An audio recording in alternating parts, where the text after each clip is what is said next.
Hello, and thank you for joining this American Journal of Managed Care program titled An Overview of Value-Based Marketplace.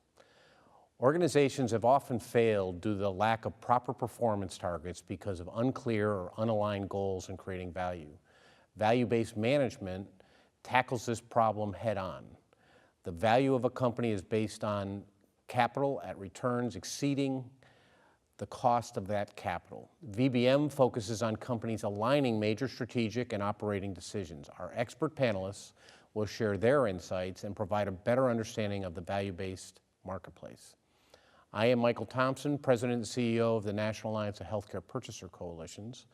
Participating today on our distinguished panel are Dr. Andrew Crichton, Chief Medical Officer of Prudential Financial, Patricia Haynes, Executive Vice President and Chief Benefits Officer for the Board of Pensions of the Presbyterian Church, and Dr. Bruce Sherman, Chief Medical Officer for the National Alliance of Healthcare Purchaser Coalitions.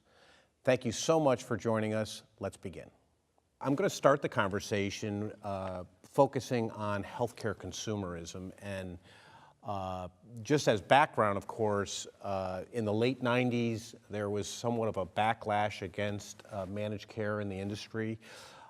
And towards the turn of the century, there was a very significant shift towards healthcare consumerism. And maybe, Pat, you could kind of set that up. Why did we go to healthcare consumerism? What were we trying to achieve as we went to healthcare consumerism? Well, it seems to me that we left healthcare totally in the hands of the providers, and that patients were just kind of passive participants instead of active participants in their care.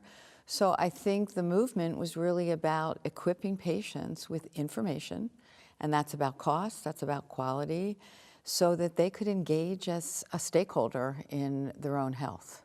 Yep. I think the jury's out as to whether that's really had an impact or not. I don't know how the rest of you feel about that. Well, and part of that, I think, was also what happened with cost sharing, too, in that process, right? Yes. No, I think as you look at the definition of consumerism in any other industry, you would have a clear price ahead of time, ahead of purchase. You would have a clear idea of quality. And so I think there are some of those things that are lacking in the healthcare system to really, truly call it consumerism. And Bruce, as you think about how consumerism manifested itself, what were the pieces of the strategy that you saw employers adopt?